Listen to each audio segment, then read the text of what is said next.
നമുക്ക് CN ടവറിൻ്റെ മേലേക്ക് പോവാം. അതിന് വേണ്ടിയിട്ട് എലവേറ്ററിൽ കയറി എലവേറ്ററിൽ ഇതാ ഇങ്ങനെ മേലോട്ട് പോയിക്കൊണ്ടിരിക്കുകയാണ്.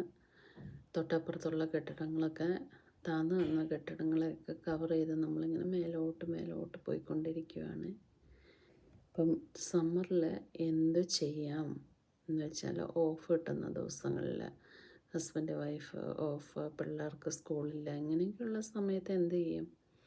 എവിടെയെങ്കിലുമൊക്കെ ഒന്ന് പോവാം. അല്ലാതെ എന്താ പറയുക, ബന്ധുമിത്രാദികളുടെ വീടുകളിലൊന്നും പോകാൻ അധികം ഇല്ലല്ലോ.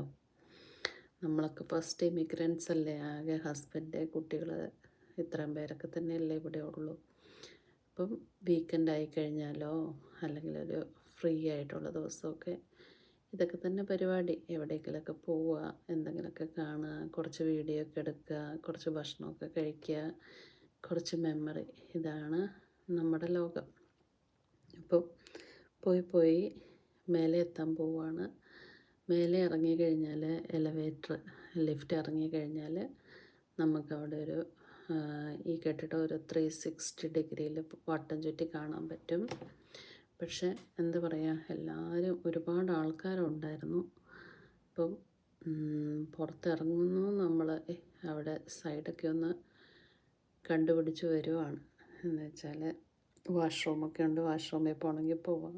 അത് കഴിഞ്ഞ് ഇങ്ങനെ അങ്ങോട്ട് ചെന്ന് കഴിഞ്ഞാൽ നല്ല കട്ടിയുള്ള ഗ്ലാസ്സാണ് സൈഡിലിട്ടേക്കുന്നത്. അതിൽ കൂടെ നമുക്ക് പുറത്തേക്ക് നോക്കിയാൽ ഗ്രേറ്റർ ടൊറൻറ്റോ ഏരിയ, ടൊറൻറ്റോ നഗരം മൊത്തമായിട്ട് കാണാം. എൻ്റെ അമ്മേ, നല്ലൊരു കാഴ്ച തന്നെയാണത്. ഇങ്ങനെ സൈഡിൽ നിന്ന് നോക്കുമ്പോൾ എല്ലാവരും എന്താ പറയുക, ഫോട്ടോ എടുക്കാനുള്ള തിക്കും തിരക്കുമാണ് ഇവിടെ. ഏത് രീതിയിൽ എങ്ങനെ നിന്ന് നമുക്ക് ഈ ടൊറൻറ്റോ നഗരത്തെ മൊത്തം ക്യാമറയിലാക്കാം എന്നുള്ള റിസർച്ചാണ് ഇവിടെ ഇപ്പം നടന്നുകൊണ്ടിരിക്കുന്നത്. അപ്പോൾ ഇതാണ് ആ കാഴ്ച.